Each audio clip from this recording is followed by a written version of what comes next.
RDR fam, we are back, baby. Hope everybody had a great weekend and great last couple of weeks. Appreciate your patience. Yeah, it definitely was a just way too busy. I had a major event at work, which was in the office about 7:30 in the morning and getting home about 9 o'clock at night for like 2 weeks straight. So definitely not a whole lot of time to trade, and yeah, I tried to do a couple of recaps, but just wasn't worth the effort at that point. So again, hope you guys are doing well. Hope your team or the team you're rooting for won the Super Bowl, whatever, all that good stuff. But anyway, let's get into DR and let's look at the market real quick. I'll be back here for, it should be good for the next however much future. We got some other things going on, but it should be all right. So we'll try to make this back to the regular schedule like we used to. All right, so DR land, up, and away is what we've been doing. Looking at weekly charts on the ES and the NQ. So if I'm looking at this for the last, if I look at the ES for the last, it's January, basically. Second week of January till now, which is a month. 1, 2, 3, 4, 5. Last 5 weeks, yep. We have been going up, and away. Hit 5,000 on the ES. Hit 18,000 on the NQ. So started out today, though, we actually had a little bit of a down day, right, which is actually pretty good. I can get rid of that weekly buy side. We've taken that out way too a long time ago. All right. So anyway, so let's look at where we are. And again, we started out with the down day today, that red candle. Here's the thing, right? So remember we talked about we're in blue sky territory. There's nothing above us, right, to kind of stop us. Everything that's going to stop us is actually below us, which means that we have to pull in this case, this is on the weekly, we have to pull all the way back down here, right? So we have to drop 200 points on the ES, and we have to drop about 100.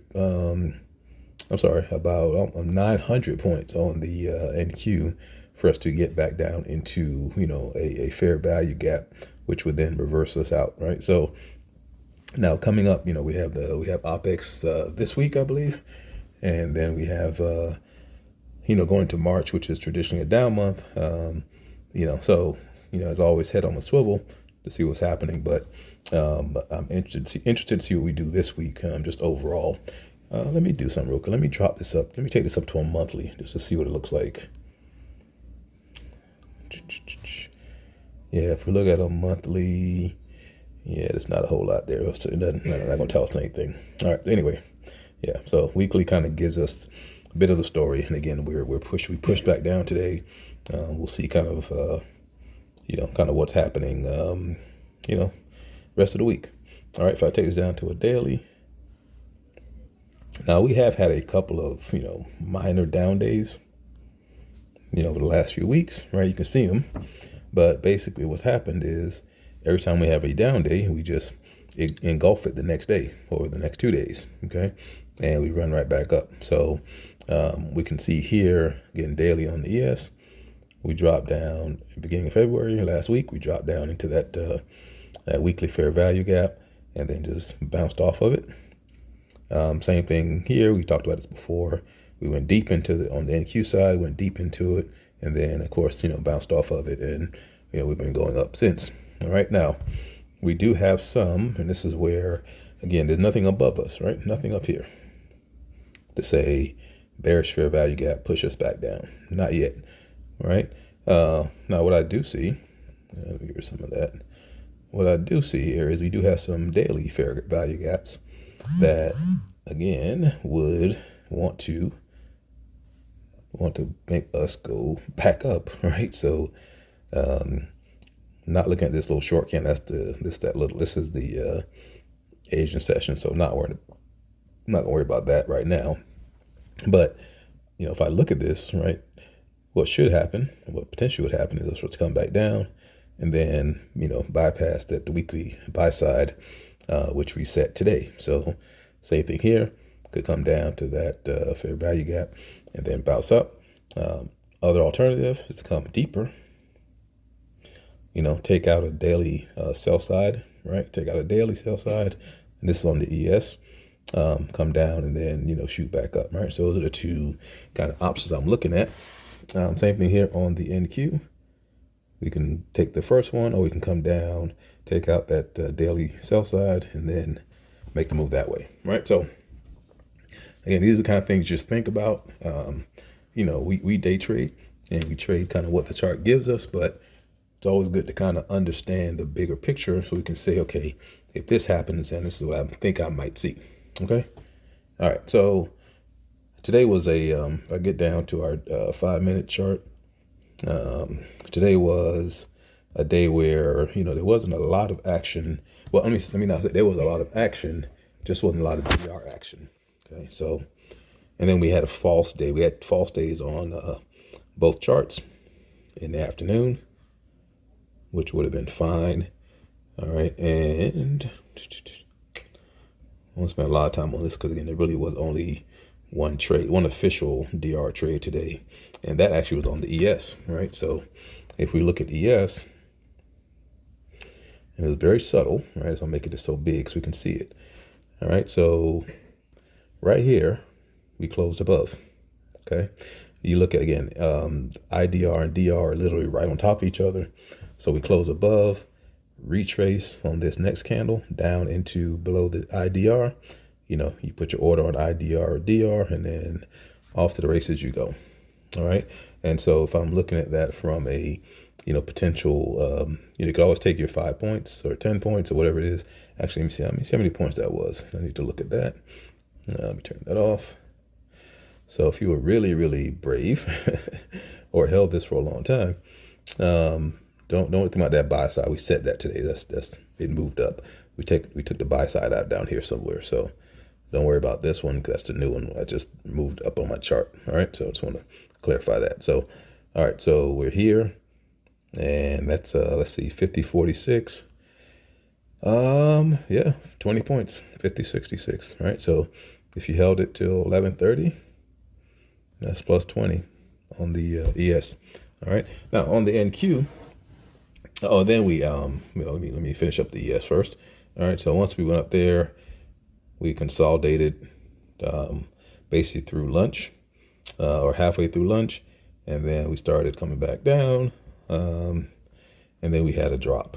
Or we have a drop? So right after 1 o'clock, I don't know if I think that when Biden was speaking or something was happening. I wasn't watching. I'd already done all my trades at that point. So, but I need to figure out what happened because we had this massive drop, which ended up turning us into a false day. Now, if you were playing, I'm sure there was some ICT fair value gap trades in here. Like I can look at this one right here off this fair value gap. You can see it. That would have been a nice way to grab a trade if you were playing that, but that's not the rules we're trying to follow. We're trying to say, we should be looking for a bullish trade. So I'm not even going to talk about that one too much. Same thing on NQ though. Just real quick. Only difference is we did not have a trade on NQ officially. Okay. Zoom this in. We got here. We touched the DR, but we did not close above it. Right. Which is our rule. We have to close above it. And so that means that even though we came back down inside of DR here, there was no official trade right here. Okay. So, could you have taken a trade? Yes, you could have. If you were being a little more aggressive, yes, absolutely could have done that. But again, that's not following our rules. So I'm not going to encourage you to do that. But that's still a, 50, 120. So that's what, 70 points. So nice 70-point move there on the NQ. All right. But that's it, guys. I was going to do a recap this weekend of last week, but I think we'll just move forward from here. No need to kind of go backwards on that unless you guys have questions about it. What you do, just leave a comment, and I'll, of course, get back to them as quick as I can. Other than that, guys, have a great night. The big thing I found today, or, as I'm getting back into my kind of daily routine, today was easy. Got in, followed the rules, and, wasn't doing anything exotic because even though I know what my strategy is, sometimes I get a little lazy or I get a little impatient and, want to jump in early or, all the things, the normal emotional things that we all go through. But coming back into this, my goal really is to just kind of take it slow, take what the trade, what the chart gives me, follow the rules, and get in and get out. So that's all I was able to do today, and I had a pretty good day. So anyway, if you guys are looking for funding, Apex has their 80% off sale right now. So you can do like a 50K account for like $37 a month, which is actually not bad. I guess you don't feel bad if you blow that one up. All right.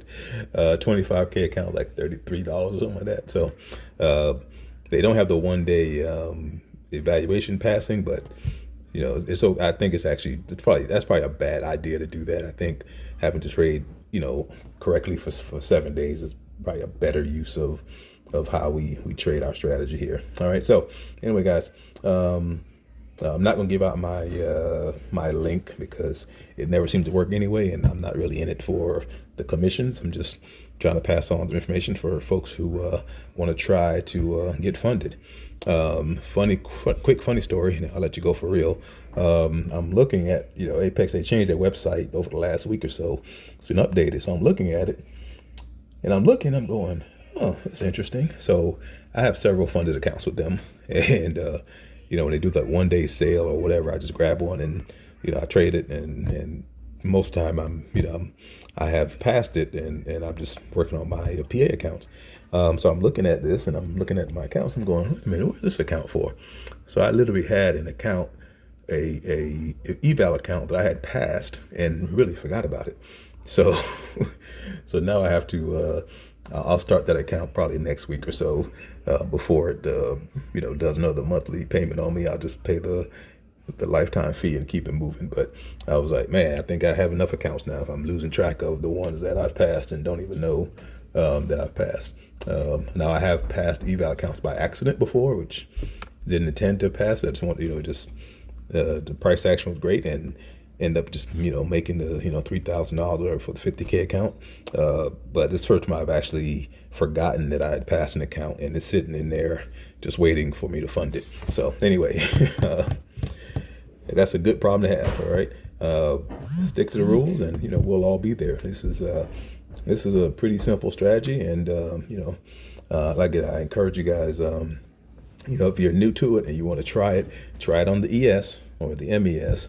Do not try it on the NQ. Okay, NQ will rip your heart out in less time than you can imagine, and then once it rips it out and you say, okay, I'm done, I'm out, it'll turn right back around, go the direction it's supposed to go in, and you're like, wow, that's crazy. ES will do the same thing, but it does it much slower, so you have a lot more chance to kind of not get your heart ripped out. All right, so anyway, that's it, guys. Talking long enough. Hey, love on your loved ones. You never know when you won't be able to do it again, so take advantage of each and every opportunity. Yesterday, Sunday, Super Bowl Sunday, would have been my dad's 90th birthday. So a year and a half or so he passed away, and doesn't get easier. Miss that dude, but I'm doing what he raised me to do, which is to be the best man that I can be. So anyway, guys, again, appreciate you. And any questions, comments, drop them in the chat, and I'll talk to you later.